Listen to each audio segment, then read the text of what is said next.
Hi guys, welcome back to the channel. So on today's run, we got a 2025 Silverado, 3500 diesel. We got a Chevy Tahoe 25 also, Z71. So to cut straight to the point, so I don't have to bore you guys with all this stuff, my whole case in point of this video is to show you how I climb up the hills. This hill that we're climbing up, I'm here in Oregon. I'm about 40 miles out from one of the steep hills that Oregon has to offer. So I'll leave it at that. It's a Dead Man's Pass, Cabbage Hill, however they call it. So a lot of you guys always tell me like, hey, how come you don't speed up your, you move too slow climbing up the hills. Guys, it's not because I'm moving slow. It's because I live off of sustainable power versus peak power. Now, what am I trying to tell you guys? All in a nutshell, it's kind of like money. Just because you make more doesn't mean you got to spend more. That's how you got to translate this whole situation with your weight and your torque. So the guys that buy those F450s with 1,200 pound-feet of torque and load up 5 cars on them that weighs about 30, almost close to 40,000 pounds combined, those are the guys I'm pretty much telling you guys, yeah, you may have the power, but you're not gonna have the longevity of your truck. And that's the whole purpose of this video, is to show how I make my truck last. Now, of course, it ain't gonna last forever, but I can definitely say that I've already kind of got my money's worth out of it. So those guys that are spending $100,000 on these trucks, that are pushing them to their limits, and then they're bragging about how they can do 40, 50 miles an hour climbing up the hill because they got a 10-speed transmission and blah blah blah blah blah, because they have the peak power.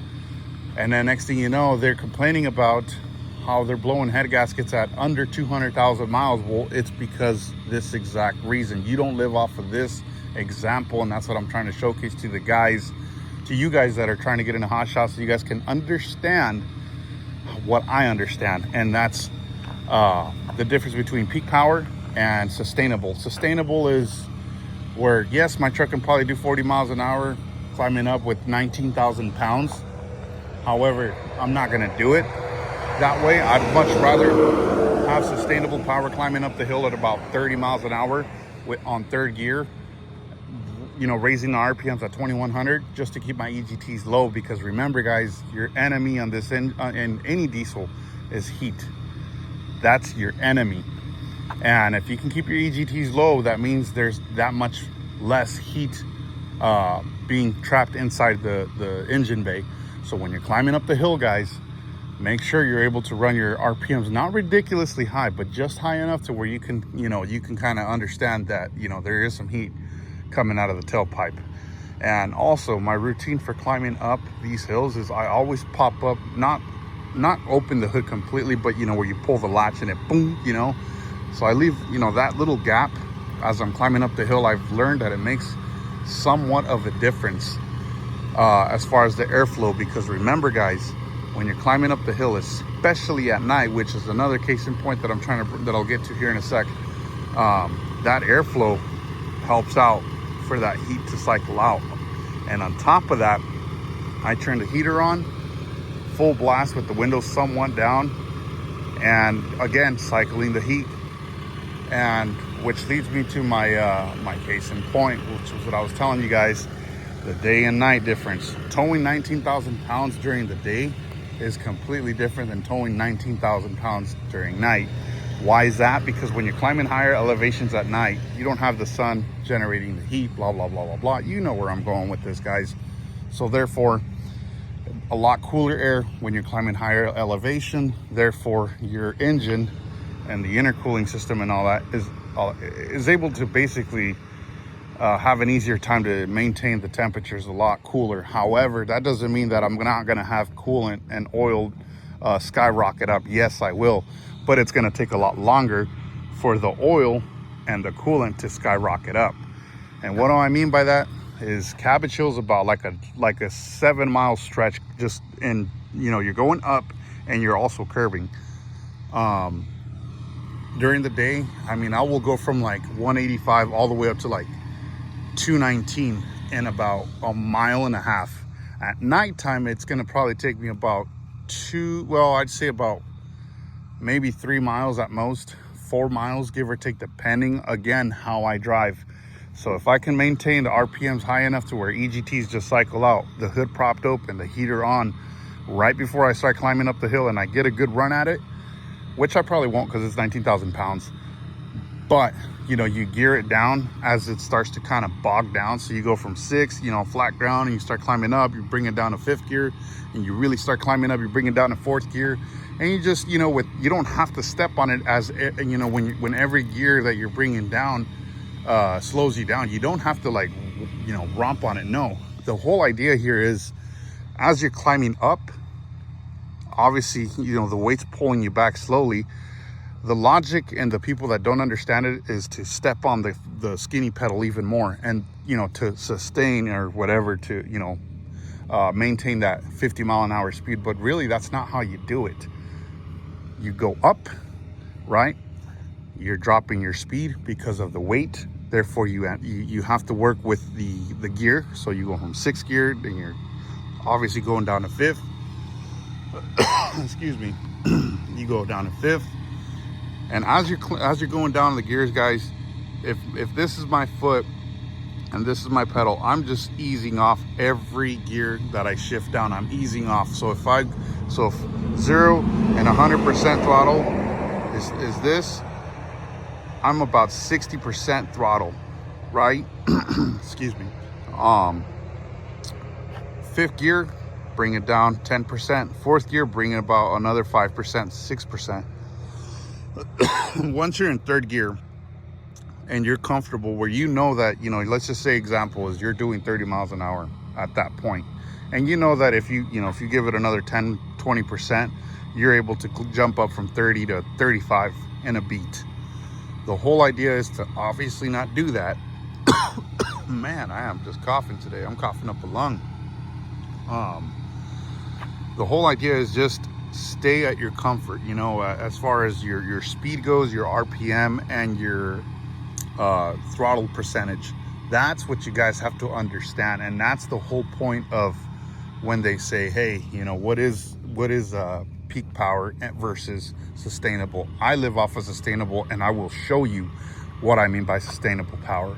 So anyways, without boring you guys furthermore, because it's getting kind of long just talking about it, but it is important that you guys understand this, because this video is what's going to teach you guys, and not just teach you guys, but also once you guys implement this, driving at night and doing what I just told you guys is what's going to allow you guys to have the truck, whatever truck you get, to last. Just pay attention to your temperatures, guys. Just remember this: heat is your enemy to your diesel. So anyways, enough with all that. Let's get rolling, and I'll check in with you guys right before I start climbing up the hill. All right, fellas, the heater's on. I'm about to pop the hood on it.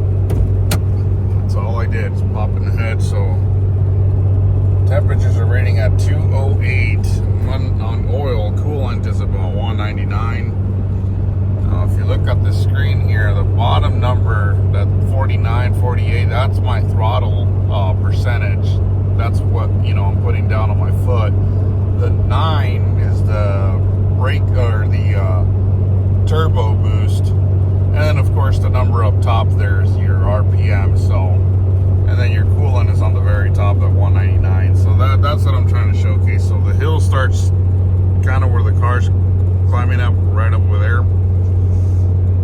I do have the transmission on manual, so manual override, or however they call it. So I have it right now on gear 6, and I'm doing 65 miles an hour, but man, I can already feel this one wanting to bog down. I mean, I can feel it, to say the least. So, this is what I'm talking about, guys. Like, the hill hasn't started yet. You know, it's gonna be a minute, but I'm already feeling it. I got my heater on. Windows are actually up just based on the fact that I don't want to bring in a lot of wind noise. So I'm going to turn up the heater a little bit more. And already you can see 204 on temperature. So it went from 206 to 204. Sorry guys, it's because I'm driving. So oil temp's already 210 and it's 74 degrees. And I'm at 66% throttle, 16 PSI on the turbo boost. I'm at 1600 RPM. My rule of thumb is at RPM, I just shift gears down. And again, I went from 66% down to 64, so I eased off on it a little bit, nothing wild. But I am reading at 1900 RPM, and again, you know, the coolant is still at 206. I'm barely climbing. Oil temp is still at 210. Transmission is at 168. So we're 1700 RPM in fifth gear, 66%. So again, just barely anything. I'm already entering the 1600. So I'm going to drop another gear into fourth gear, ease off on it again at 59%. And that's what I'm just trying to show you guys. You know, I'm down at the 60% mark with the pedal. Again, it's a 3-lane road. I got my 4-ways on now because I'm doing definitely under 50 miles an hour. Again, 19,000 pounds, guys. My oil's already, or coolant is already at 212, both the oil and coolant. Which I did anticipate spiking up. It's going to go up a little bit more, a lot more actually, but at 217, these Dodge Rams, the fan clutch will kick on, so no big deal. So now, it's getting steeper, right? You can tell because my RPM's dropping, and so is my speed. So my speed right now is just under 40 miles an hour. I'd say like 38 miles an hour. Fourth gear, oil temperature's going up 215. Again, it's got to climb up. We got the first curb, and that's what I'm trying to showcase to you guys. You don't got to run like a madman. Look, I'm already in 1600 RPM. I'll wait till drop a little bit. At 1600 RPM, guys, that's a lot of heat to retain, so I'm going to drop a gear to third gear. So now I'm on third gear. Again, 60% throttle-ish, 2000 RPM. This is my comfort zone. You know, I might go another gear, but I would have to really drop my speed. You know, 35 miles an hour, 30 miles an hour seems to be the sweet spot for her. 215 degrees as far as the coolant goes, and 219 on the oil. So yeah, you know, it's gonna get hot, guys, for sure. And this is kind of what brings me to my case in point. At 219 degrees, which is ridiculously hot, 221 now, that's why I cycle my oil out at 5,000 miles, because you can only imagine what's going on with that amount of heat. Not to mention, guys, the defueling that's gonna be happening, you know what I mean? And for the ones that don't know what defueling is, it's the little bit of diesel that gets past the cylinder walls, or washed down the cylinder walls, that make its way in with, you know, the mixture of the oil. And obviously diesel inside oil, or mixed in with oil, that brings down your lubricity. Therefore, it doesn't do the job, you know, as far as what oil's supposed to do. So something to definitely consider, you know. The other thing too is, like, if it gets too hot to the point where you're not comfortable, the one thing you can always do is find a safe spot, pull over, pop your hood, keep your heat at the full blast on position with your windows down, and just let the entire heat cycle out. And once it's already down to where it's normal levels, then you can get another run at it. But again, 1900 RPM, that seems to be the sweet spot. No more than 2100 RPM, 15 PSI on the turbo, 60% throttle. So that's where you want to be at. And of course, you know, this is like a 6% grade, and that's where my temperatures are, you know, 215. Obviously the oil's the one that's going to climb faster. It always climbs faster because it's the one that gets the least cool, especially in cylinder 6. That's the one you really got to watch out for. So anyways, I'm going to continue climbing this hill, guys, and that's, you know, as the numbers go up, if they do go up, I'll showcase it to you guys. But this is why it's super important that if you park your truck after a long day and you've seen a couple hills like this, you don't just shut off the truck, guys. You have to allow the heat to get pulled out by the fluid and vice versa. So anyways, that seems to be the sweet spot for the 6% grade. You know, third gear, 60% throttle, full heat, and the engine hood propped open a little bit. But yeah, I'll check in with you guys here in a sec, guys, because it's getting hot and I gotta roll the window down. All right, fellas, we made it to the top. I decided to stop here. So it's 210 on the coolant. Ever since I kind of eased off the throttle, already immediately oil went down to 226. So it's 428 in the morning. And like I said, it feels like it's 66 degrees or somewhere around there. So I'm gonna pop the hood. I mean, there's air coming out on this end, and then there's a lot of air coming out on this end. So that's what I'm saying, guys. Super important that you guys do this. I'm not necessarily stop and do this, but I'm saying if you have to stop somewhere safe, where like a rest area or gas station after the pull, you make it law or a rule or however you want to call it to pop the hood. Now, I just popped the hood literally like what, not even 30 seconds, and already we're going down. I mean, 204, from 210 to 204, 203. Now keep in mind, guys, coolant will always be the first to climb up as far as the temperatures go, and it'll be the first one to come down. Why does, you know, oil tends to kind of follow along, but sorry guys, oil tends to follow along. Obviously it stays in the parameter of like 10 degrees off, either higher or lower than typically higher than the coolant. So it kind of follows, you know. But yeah, as you guys can see, like just popping the hood, it's already, you know, been about a minute and some change, and we're already 199. The most important one is going to be the oil. But that's what I'm saying, guys, like this is super important. This is what saves your engine from basically melting itself down to where valve seals go, you know, south on you. And of course, I can't emphasize it enough, guys, change the oil. Oil is your friend, but also can act as your enemy if you let it sit in your engine for too long while you're pulling these long hills and stuff. So that's always been my thing, guys. It's not because I know a lot of people give me a hard time. It's like, oh, why would you change your oil or blah blah, that's so stupid, you're just wasting a lot of money. Don't mind this, guys, there's no strap on this side. I 3-strapped it on this time. I got overkill. But anyways, people always say, like, you know, you do your oil change way too soon, dude. You're just blowing money out of your pocket. And you know what? They may be right on that for sure.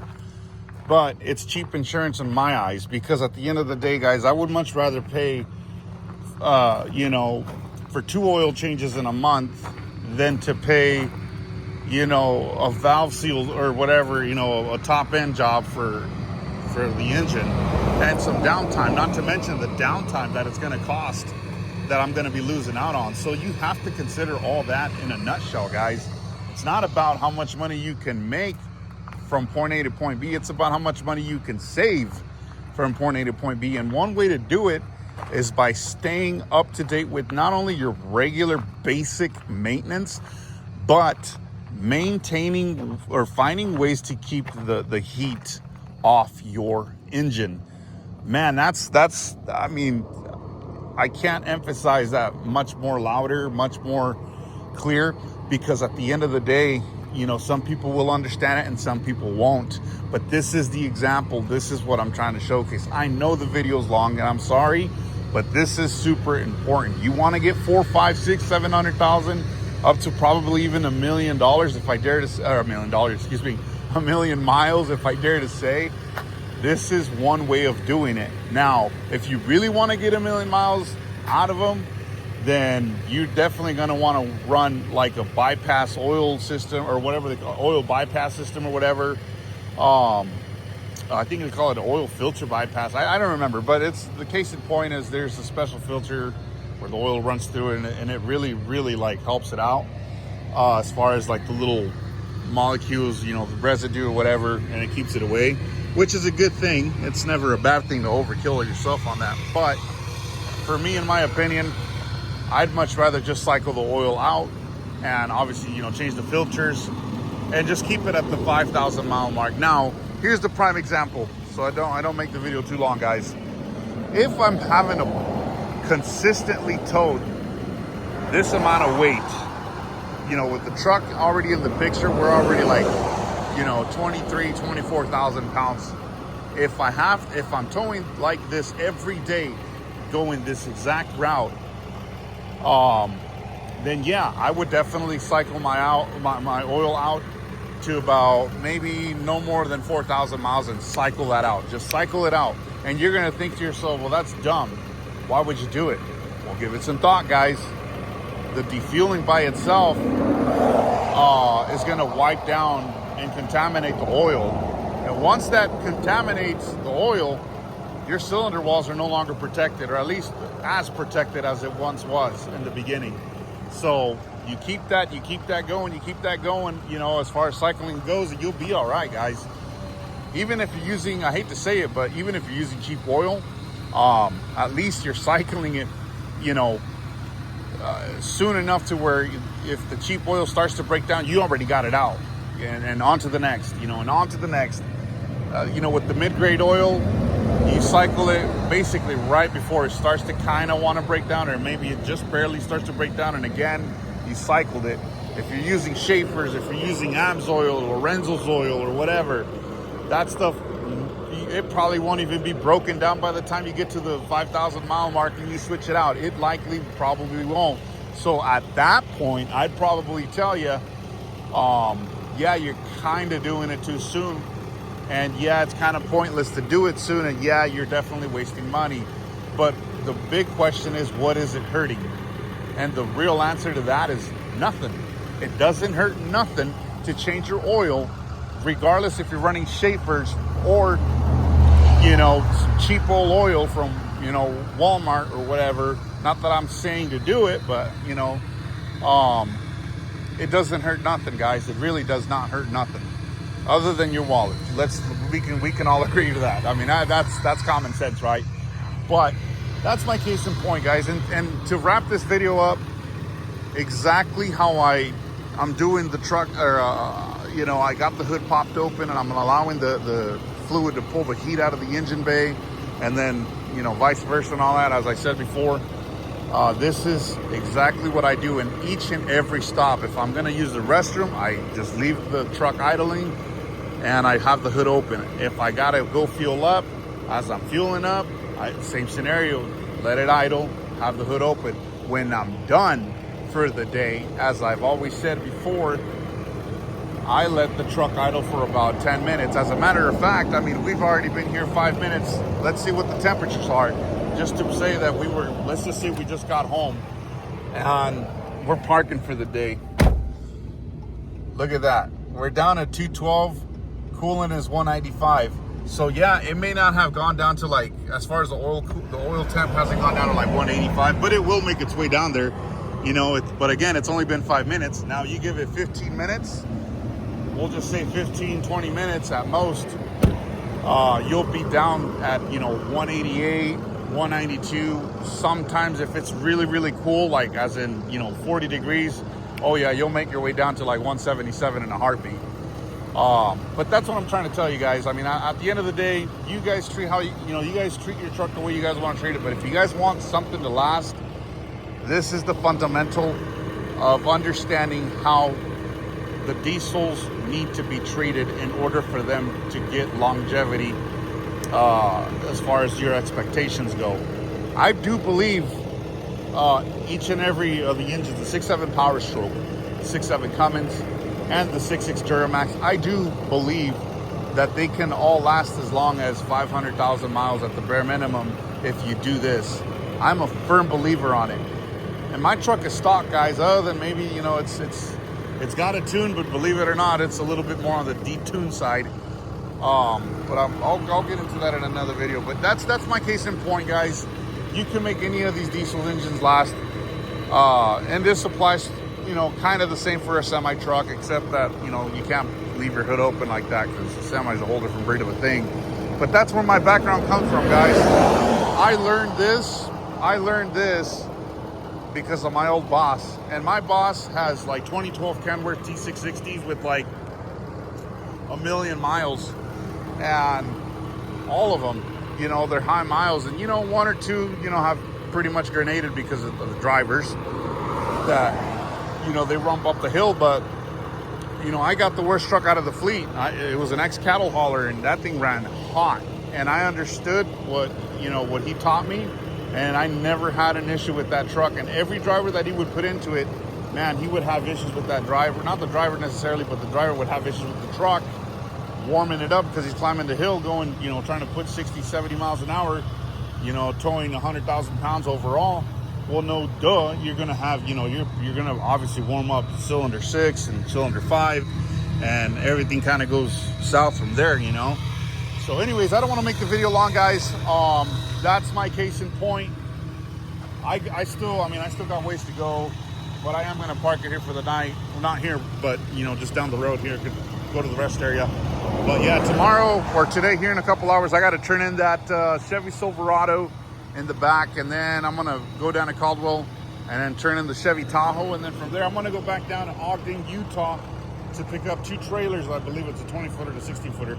But anyways, if you guys find the video useful, educated, or, you know, in some way, you know, where this really could help someone out, share it. I know it's long, I know it's kind of boring, but like the information, I think, I really do hope that it really helps someone out, at least to understand what I understand. Because at the end of the day, guys, this is the whole purpose as to why I made this channel. I'm still fine-tuning it, but I think I'm kind of figuring out where I want to go with this.